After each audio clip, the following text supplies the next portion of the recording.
Officially, so we will call our Thursday, April 27th, 2023 regular school board meeting to order. Welcome everyone. There are plenty of seats up front. Do we have a motion to come out of closed session?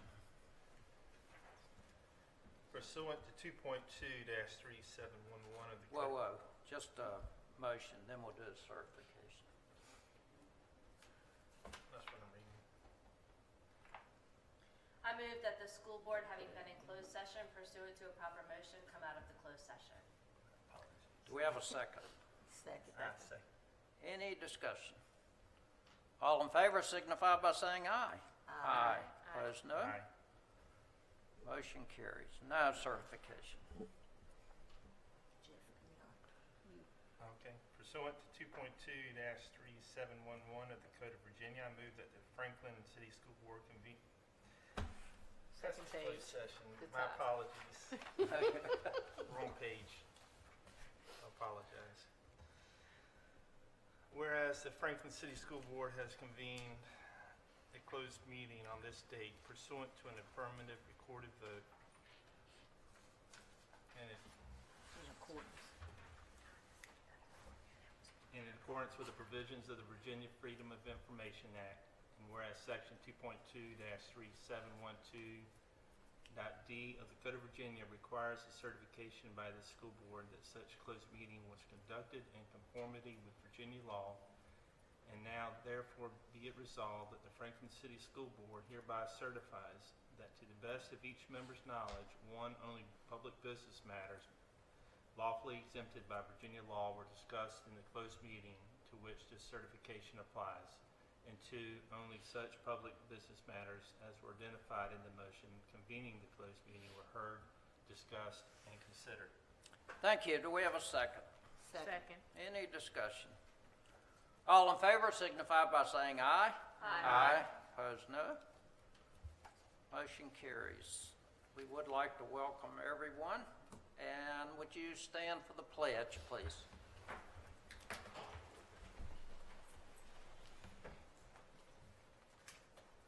I pledge allegiance to the flag of the United States of America and to the republic for which it stands, one nation, under God, indivisible, with liberty and justice for all.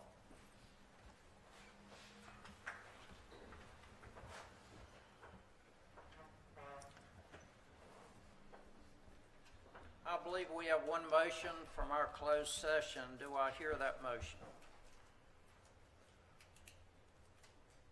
I move to approve the personnel agenda and addendum as presented. Thank you. Do we have a second? I second. Any discussion? All in favor signify by saying aye. Aye. Opposed, no. Any abstentions? That motion carries. Roll call. Ms. Davis. Mr. Robert Holt, Present. Ms. Arwen Council, Ms. Tanya Smith, Present. Ms. Christina Boone, Present. Ms. Brittany Powell, Present. Mr. Jerry McCreary, Present. Ms. Carrie Johnson, Present. Thank you. We have no one signed up for citizens' time, so we'll move to our consent agenda. Dr. Carter. All right, so this is, Board, this is our second read for the Memorandum of Understanding for the Boys and Girls Club.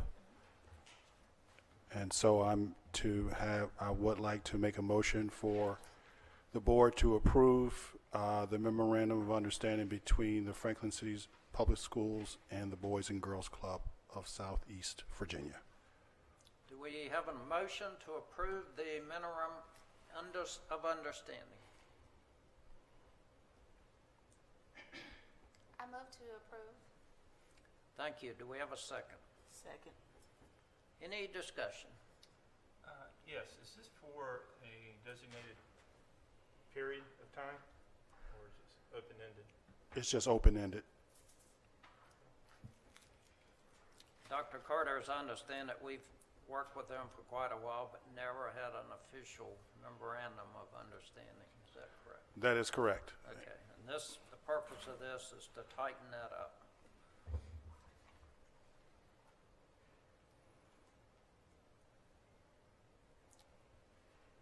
Did we have a motion? Yeah. Do we have a second? We did. We stuck it. Any further discussion? All in favor signify by saying aye. Aye. Opposed, no. Motion carries. Budget adjustment.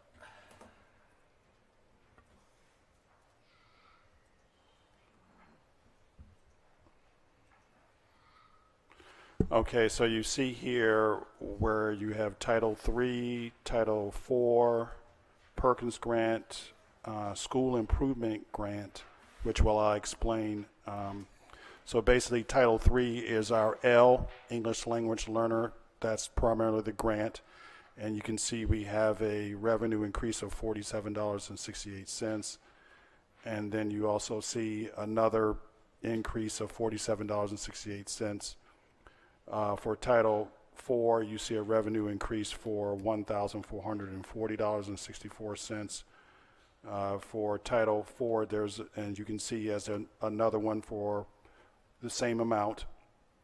Carl Perkins is our CTE, so it's Career Technology Education. So that's our revenue increase from the previous year of $2,882.38. Then you see another expense increase here. That's for CTE. And then our SIG grant, the SIG grant for $244,459.55. That's specifically for SP Morton. And that's given to us because our this school is in the bottom 5% of academic achievement. So they've thrown additional resources for the school. And so congratulations to Dr. White for filling this out, because this is something that we requested. It wasn't something that was given. So we had to apply for it and put the rationale down. And I would like to, even though Dr. White's not here, I would like to congratulate Dr. White for securing the extra funds. And this goes to staffing. This can go to tutoring. This can go to technology, supplies, and materials. It can go to just about anything we need to have to address learning loss. So this is just extra resources in the pot to get whatever we need for SP Morton. So I'm asking the board at this time to approve the notice of budget adjustments. And again, the purpose is to just update the city on what our financial additions are. So do we have a motion to approve the budget amendment? I so move. Do we have a second? Second. Any discussion? All in favor signify by saying aye. Aye. Opposed, no. That motion carries. Thank you, Dr. Carter. Under minutes for approval, March the 2nd, this would be our second reading. Any additions or corrections to those minutes?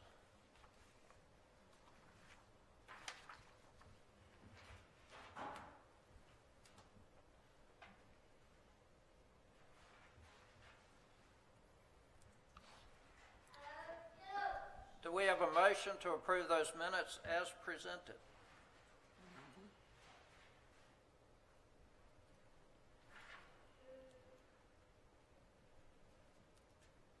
I so move. Do we have a second? Second. Any discussion? All in favor signify by saying aye. Aye. Opposed, no. Motion carries. Our March 16th minutes and our March 30 are first reading, so we will address those at our next meeting. Superintendent's report, Dr. Carter. All right. I would like to ask the board, have you seen this memo before? not recall seeing that. Okay, so just to give you the backstory, with the former superintendent, I had established a relationship with George Mason University. And they asked me, they said, if you would write a letter to the senator, Mark Warner, we would bring forth a $1.9 million grant. And it's called the Tutors to Teachers Program. And the goal of this program is to address the teacher shortage challenge while increasing student achievement across Virginia. Well, I'm happy to report to you that the grant has passed, and we are slated for 20 teachers, 20 tutors who are coming out of George Mason who would like to be teachers and will be in our direct pipeline to hire for next school year. And this will start in September. Not only will they be teacher recruits, but they will teach 40 of our most needy students in English and science and math. And so it's called the Tutors to Teachers Program. And so I'm bringing this forth to you. More information will come forth. I'll have a representative from George Mason come down in August and tell you more when we have an official launch. They also will have an official liaison that'll be assigned to our district to help be the facilitator between George Mason and Franklin City Public Schools. This has only been awarded to 4 districts in the state of Virginia, and we're one of them. Thank you. So I just wanted to bring that to your attention, and the person who's responsible for this is Dr. Roberto Palmas. He's associate professor at George Mason University.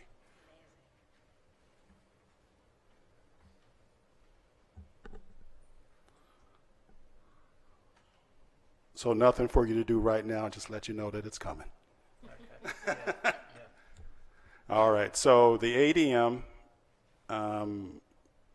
Ms. Davis, can you go down to the 3rd slide? Yes, sir. Okay. Matter of fact, that one is complicated. Take me to the next one.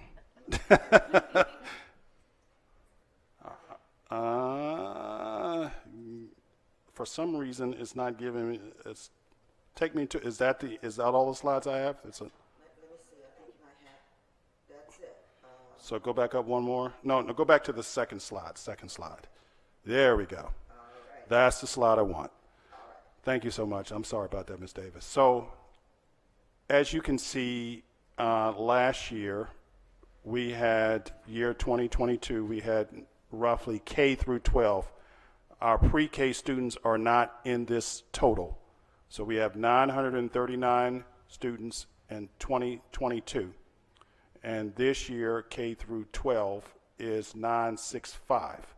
So we're up 25 students officially. And what did that mean as far as the state calculator with the revenue? Last year, we received an additional $1.6 million in state calculator for revenue that came sometime around June.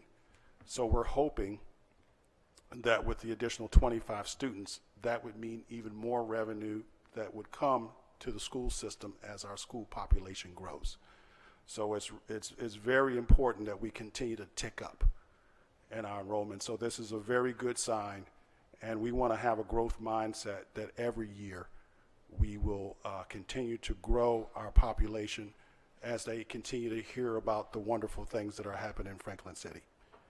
The other thing I want to bring to your attention that is not here is that I'm with the early childhood education program that's about to come. We are going to now bring in 3-year-olds and 4-year-olds into the fold, and so that we can start them earlier.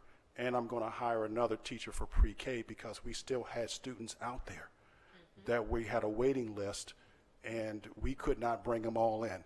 But I'm going to, you will get a motion sooner than later once we do a staffing audit to bring as many 3-, 4-year-olds into our system so that we can get them started early.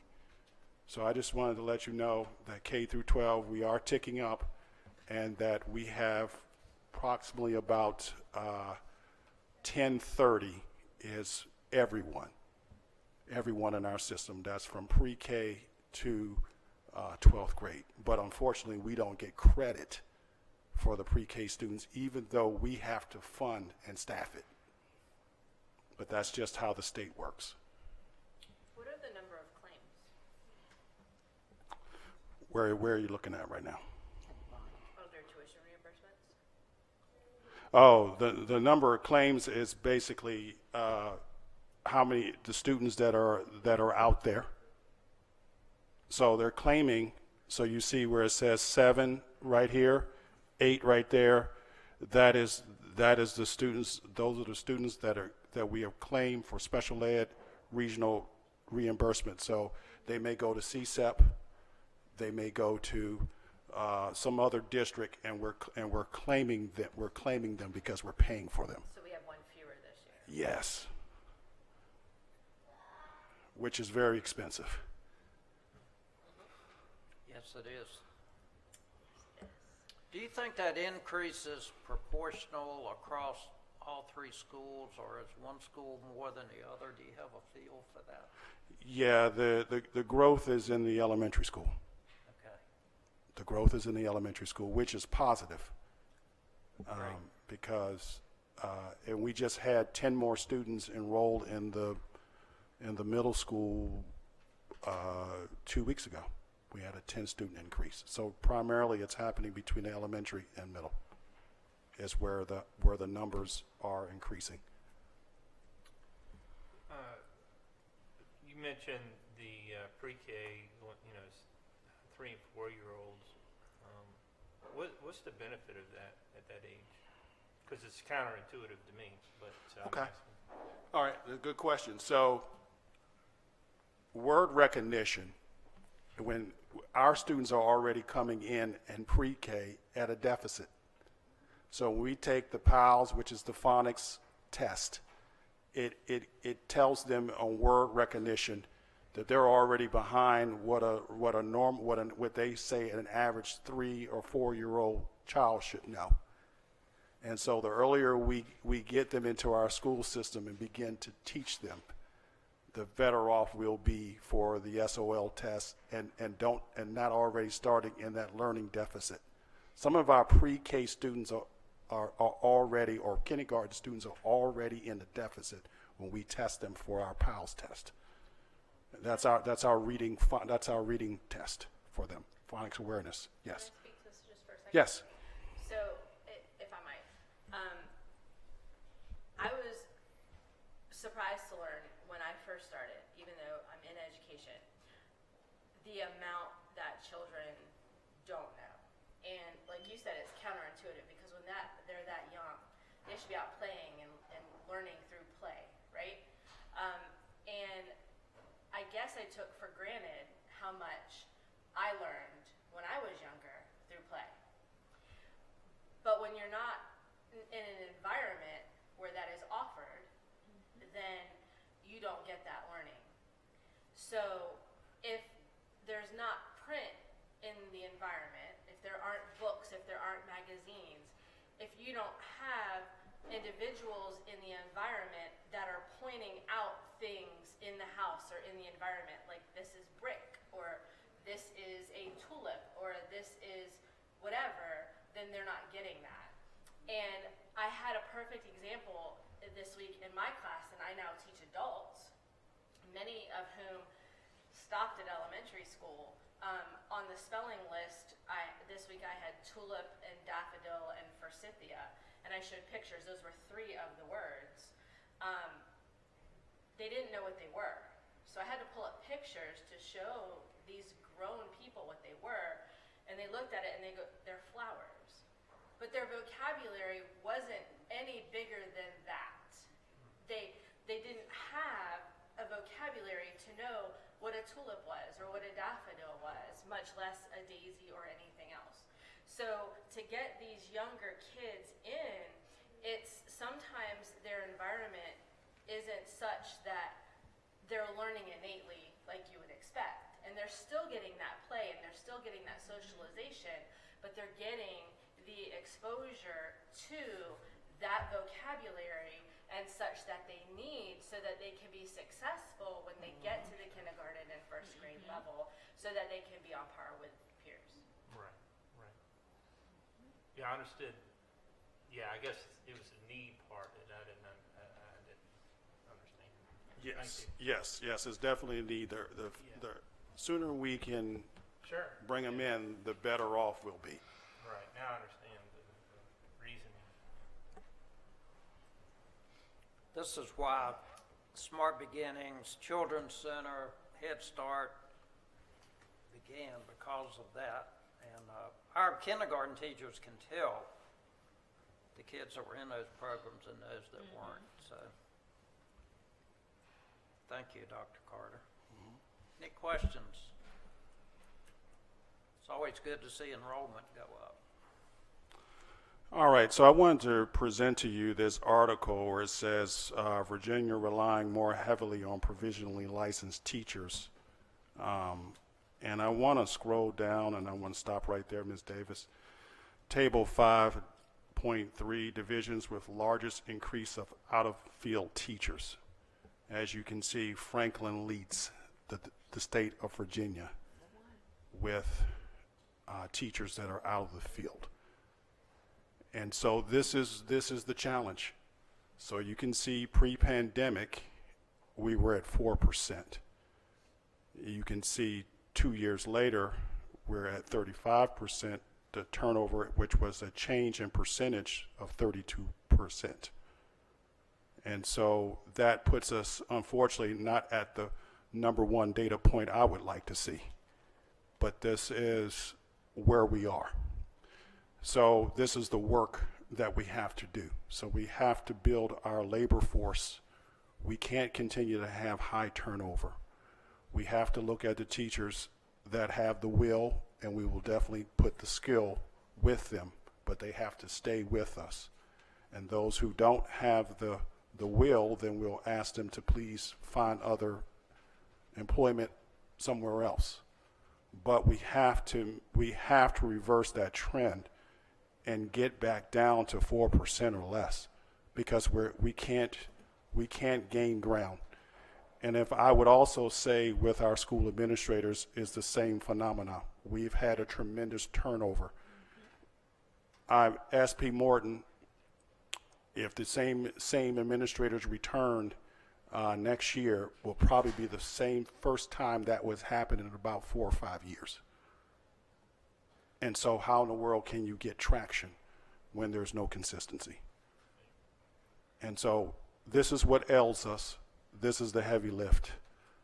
Any questions for me about what you see? I have a question. Yes.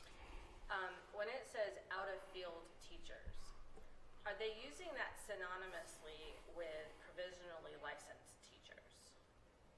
Or are they using that synonymously with career switchers? No, they're dealing with primarily out of the field teachers, not career switchers. As I was reading the article, it says the data includes both licensed and unlicensed teacher in the special ed. It didn't state whether it was a career switcher. So I didn't discern that. I discerned that that we have provisionally licensed teachers, and at one time we had 4%, and now we had 35%, and that's what the difference ratio. So I didn't see that in this article, Ms. Johnson. So I'm just wondering, when did they become not out-of-field teachers? Like when they finished their licensure? Yes. So if we keep them and we continue to grow them and they're provisional for 3 years, then we should see significant drops in that percentage. We should. And at what stages are we as far as those percentages? Because this is 21-22 and we're in 22-23. So how many of those may have already dropped? And how many are looking to drop? Because we have those people that are in those programs. So it could be that we're going to have chunks dropping, because we did a great job trying to recruit people when we didn't have it. So we had people coming and saying, look, to go ahead and step forward. I just need this provisional license and I'm willing to go through it. We should be seeing in the next few years, though, that percentage drop, right? So if all goes well, this percentage will drop by a third this year. Okay. If all goes well, by the end of this year, that number should decrease by a third. And so we're taking it down in chunks, but I just thought that when this article came out by VSBA newsletter, and I said, wow, this pretty much sums up the heavy lift and where we are. Right, Yeah, but it'll drop off. it will drop off, but I just want everyone to be aware. Yes. They're learning too. Yes, Then they have a learning curve. yes, and we're all growing together, the entire division. I guess it highlights also the need for retention of quality Right. teachers. Right. So thus. To continue that stability. Right, so that's why you saw me earlier with the tutors to teachers pipeline through George Mason. Yes. So I'm working on that problem in multiple ways. So not only just grow your own, but also try to develop a pipeline at the same time. But that program also alone would also allow us to become beneficial when we have those individuals coming in to assist us, wouldn't it? Say that again, I'm sorry, Ms. Boone. The program, teachers, the one that you're talking about, Uh-huh, that makes it beneficial for us because, like you mentioned in the beginning, when the room wasn't that full, that it's 44 individuals that are actually be coming to us to assist it'll us. be 20 individuals Yes. that will be coming to assist us that are in the George Mason Education Program. They are all seniors. And they will be tutoring 40 of our most needy students that we identify. But we also have first rights That's to about- them, To offer them a position. to offer them a position. And if we see that out of any one of those 20, that we are worthy to do so, we can offer them the job right there. We can lock it So up. it's a dual benefit, It is a dual benefit. Okay. to your point. Yes. So that also, Ms. Johnson, will help with that number. So we're trying to solve this problem in multiple directions.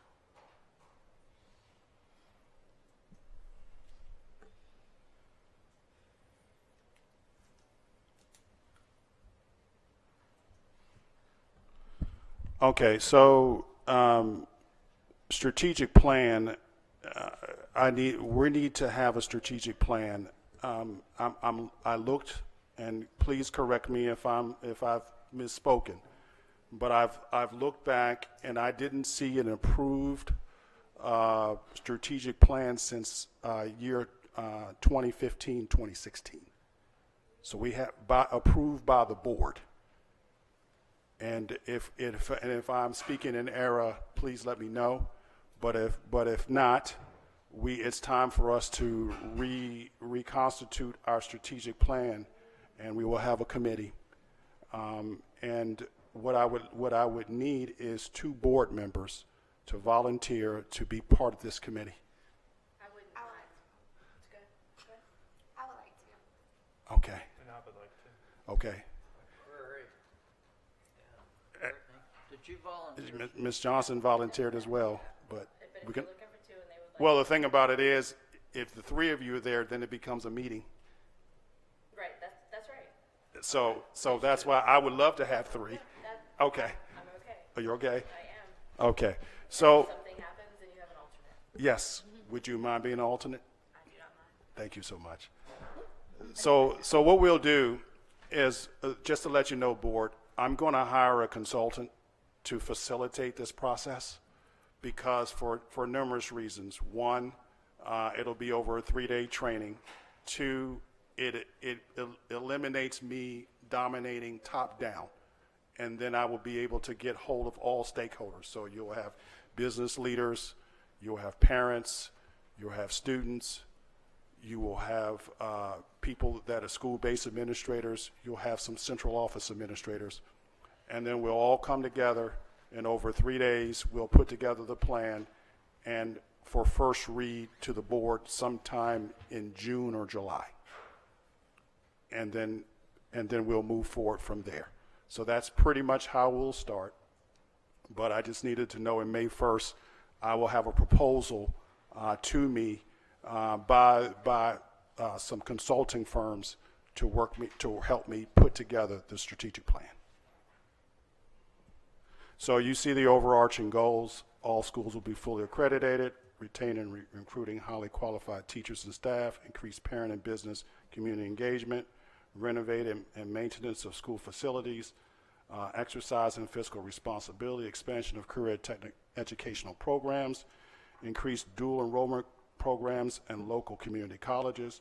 And then we want to explore the option of year-round schools for the 24-25 school year at the elementary school and the middle school. And if there's other things that you deem important during that strategic planning time, will be the time to put it down.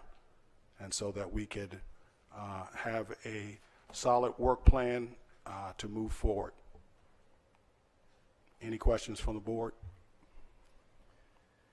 So can you explain a little bit about the year-round schools? Oh, absolutely. That is to address learning loss. So what are our students doing during summertime? Some students that are fortunate, the parents do have them into activities, but we have a lot of students that are just sitting around, and I do not want them on the streets.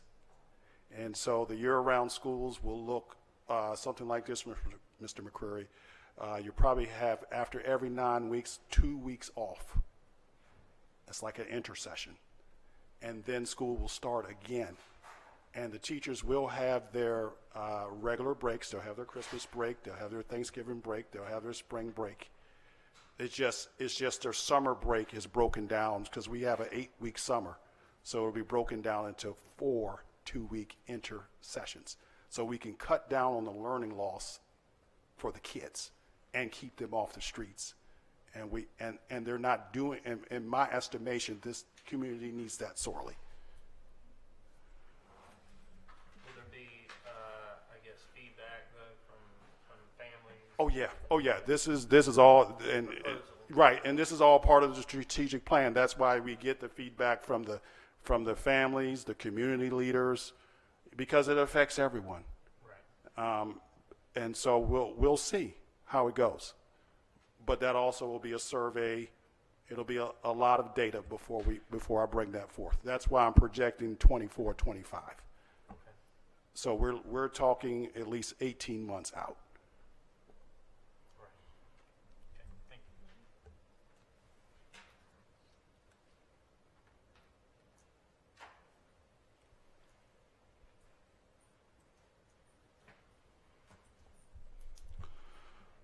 Okay, so this is the Bon Secours. I believe this is up for first read. Yes. So it's just to let you know that the partnership with our nursing program, and so nothing for you to do today, just to present to you for first read for a memorandum of understanding to Bon Secours to link with our nursing program.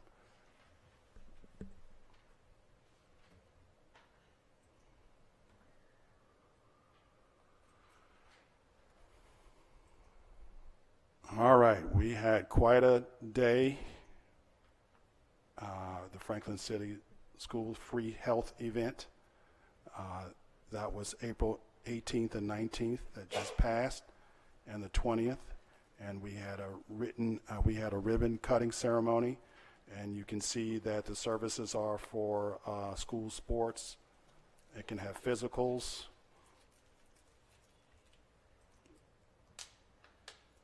So I guess Ms. Davis went straight to the pictures, but you get my point. That's all right. So it's for physicals, immunizations. It's out for the community, and so they will be here at the last meeting we had this morning. Their goal is to be here 4 days out of the week, so 3 days at one day at each school and one day just for overall for the community.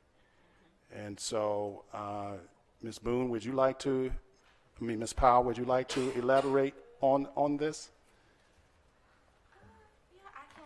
Would y'all like to know the data? Yes. Okay. Because I got the presentation this evening. Give me 1 second.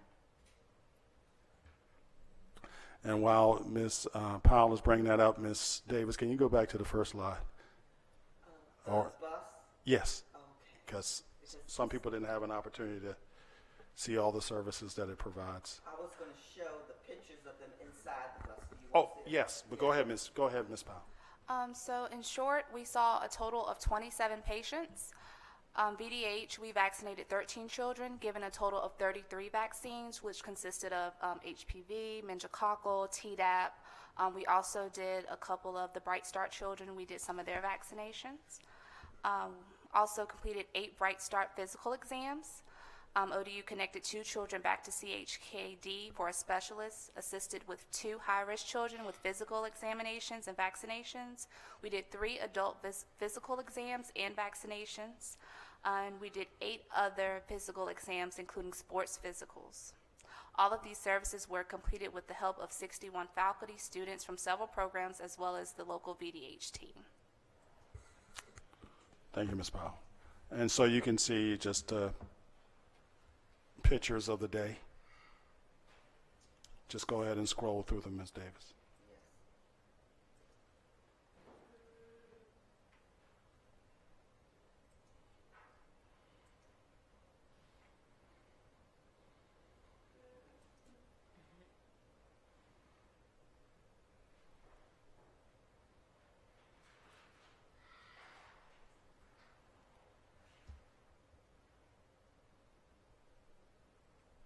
Unfortunately, we're having a problem with loading Okay. the pictures. Well, no problem, but they definitely get the point and can see that it was a great day, and this was during our ribbon cutting ceremony on April 19th.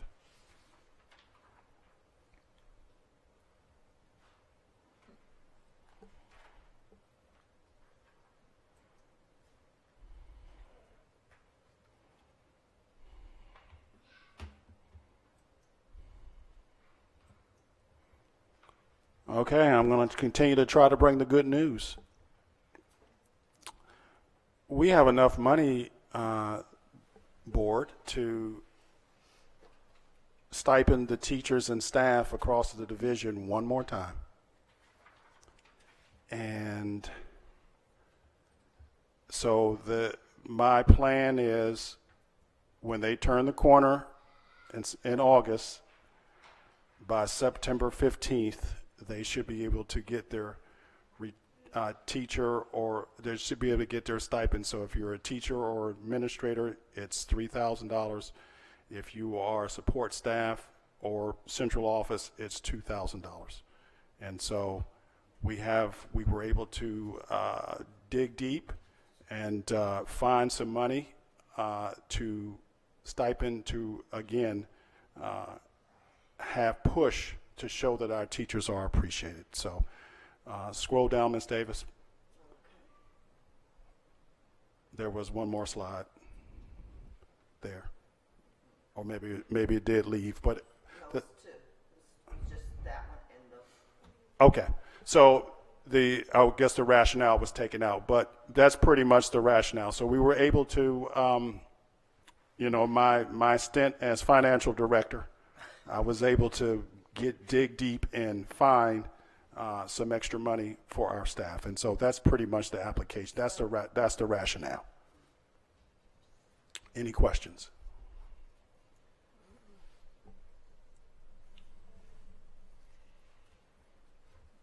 Does this have to be voted on tonight? It does not have to be voted on tonight. Okay, I have some questions. I'm for it. I have some questions about the wording in it, and I would feel more comfortable tabling it until we can just get the wording straight. Okay, so, all right. But that's just me. I don't know the rest of the board.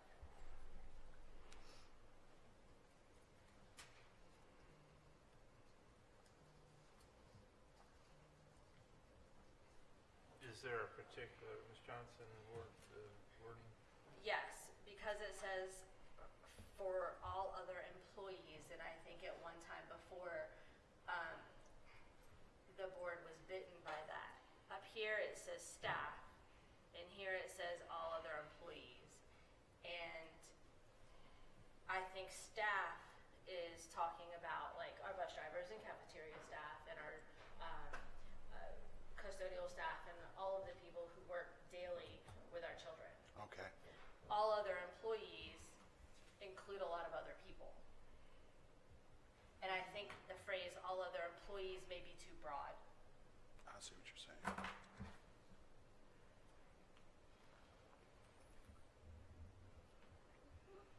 So you're okay with the concept, just the wording, correct? I am. And my Alright. only other question is just that we have approved other staff or teacher stipends anyway through other things. Right. Is this an additional stipend, or is this for the others that were not able to get them through grants? This is a retention stipend for those who come back to be paid September 15th. Yeah, Dr. Carter had mentioned in one of our earlier meetings that he was trying to budget and find a way for us to offer like a bonus for those who decided to come back and return. Like once we got back their letter of intent, So then they would be offered, correct? Correct. okay, so that's what I was wondering. So the other ones were for this past year, Right. and this is for This the new future. upcoming Okay, school year. that's what I was wondering. Okay, Yep. that answers that question. So yes, I am very good with this. I'm concerned about that phrase because I think it's too broad. What is your suggestion?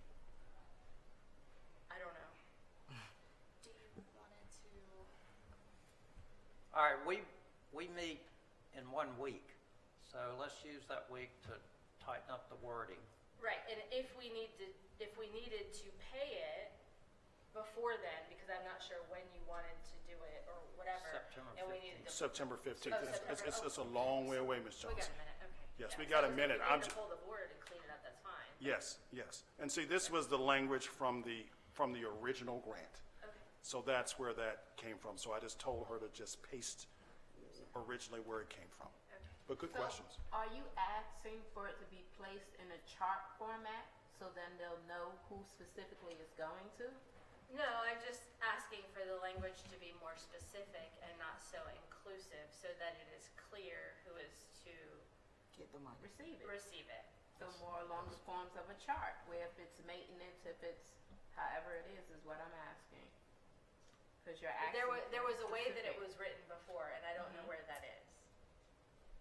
And that's why I just asked for it to be tabled, so that we can find that and fix it. And maybe it'll wind up being in a chart format, I don't know. Right. That's why I said I'm not sure yet. Okay.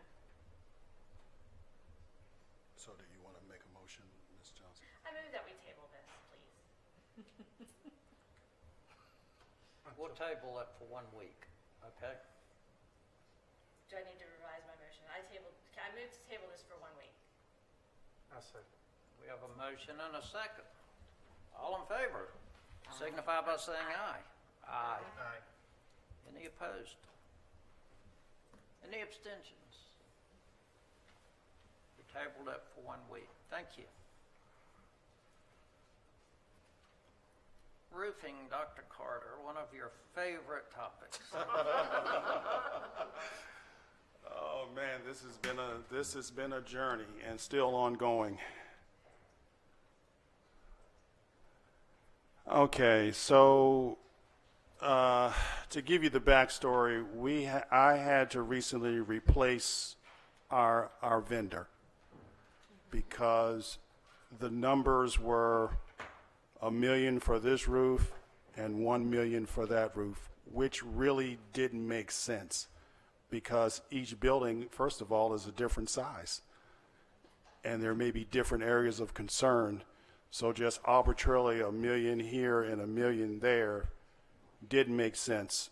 And so I decided to go get a second opinion. And once I got the second opinion, I realized I need to go with the second opinion and let the other opinion go because we're going to be left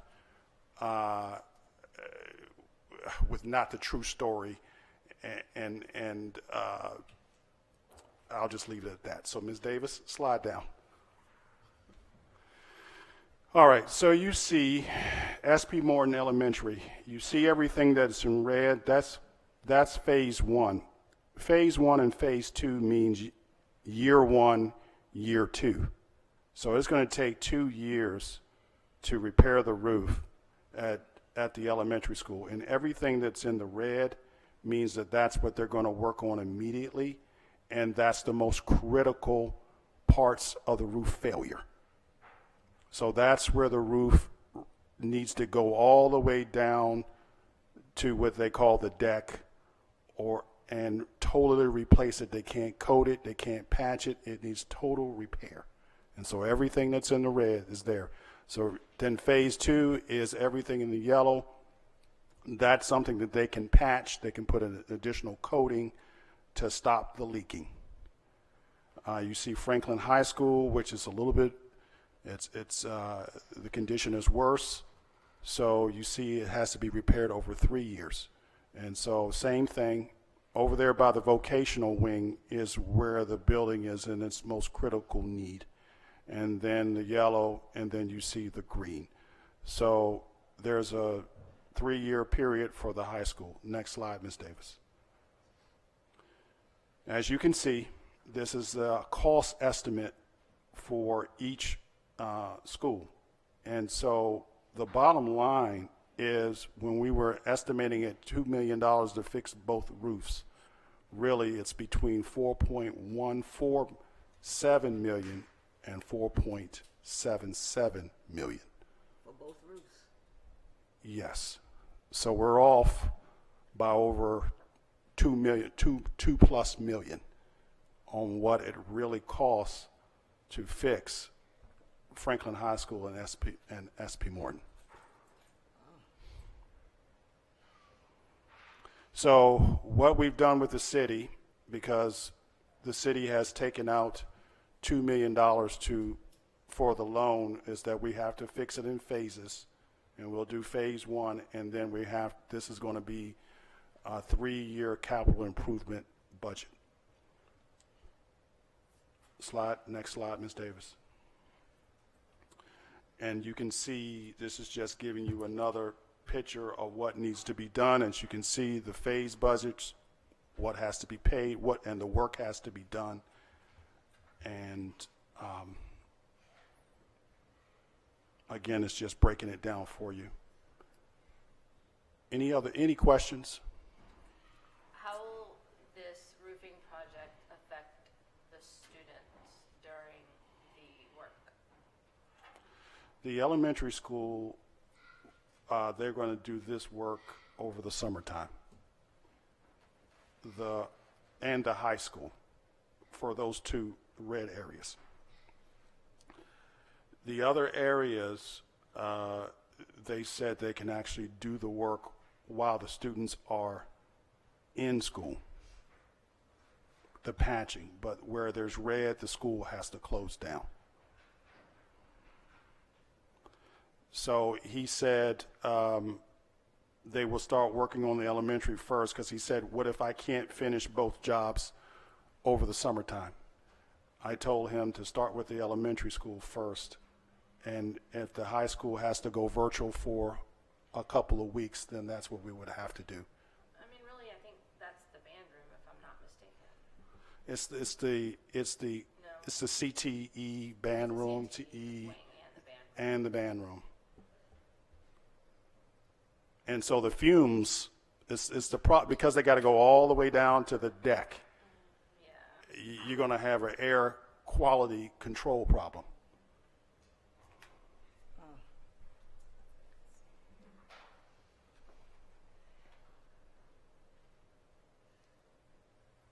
I've been asked why work hasn't started earlier on the roofs. Is there an answer to that? Well, the city is taking out a loan, and they're trying to get it at a 2% interest rate. So getting at a lower interest rate is why the work hasn't started. And we also, it's in a way, it's a good thing that they didn't get it started because it works in our favor because when this thing would have come to bid, Mr. McCrory, the vendors would have laughed and said, where did you get those numbers from? There's no way we're going to do this work for that money. And then we would have been in a awkward situation where I've had to go back to the city and ask for more money instead of now working with the city collaboratively, and they're fully aware of what's going on, and there's not a situation of mistrust or incompetence, and so we want to make sure that we get this right. So actually, it was a blessing in disguise that they didn't start work earlier, Right. Okay. Good. because the city would have said, you told us $2 million. How come you couldn't get it right? Okay. So this is just more examples of the work that needs to be done. It's just giving you the differences of the work, and you can see the before and after of what they would do to the roof, how it would look before, how it would look after. Are well, this is the white coating. I mean, does that help, I guess, potentially reduce energy costs? I don't know the technical. Mr. Smith was here. He would help me out because I would just be guessing, but I'm assuming that it is for energy cost, and it is for also it's almost like they explained it to me as like a primer or sealant, and so that the roofs will have a 20-year warranty. So it's supposed to last 20 years. You think it should be blue and gold? I think it should be blue and gold. Blue and gold? Blue and gold. What color were you hoping for? No, the white is to reflect the sun, so you're not. Right. I didn't know if you were looking for another color. No. No, I thought it was instead of I'll leave it at that. Is that my last slide? Is that my last slide, Ms. Davis? I believe so, sir. Nope. Okay, just to give you more examples, Mr. McCurry. So it's actually not gonna stay white. Oh, okay. The light is putting down before the membrane actually goes down. I got you.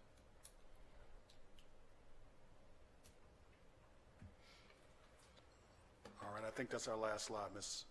Davis. All right, so I believe that includes my superintendent's report for tonight. Thank you. Any other questions for Dr. Carter? Business by school board members, there are a couple of conferences here.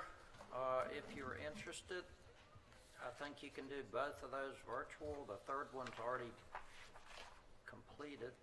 Our next board meeting will be a week from tonight, 6 o'clock. It's a work session. Any other business by the school board members?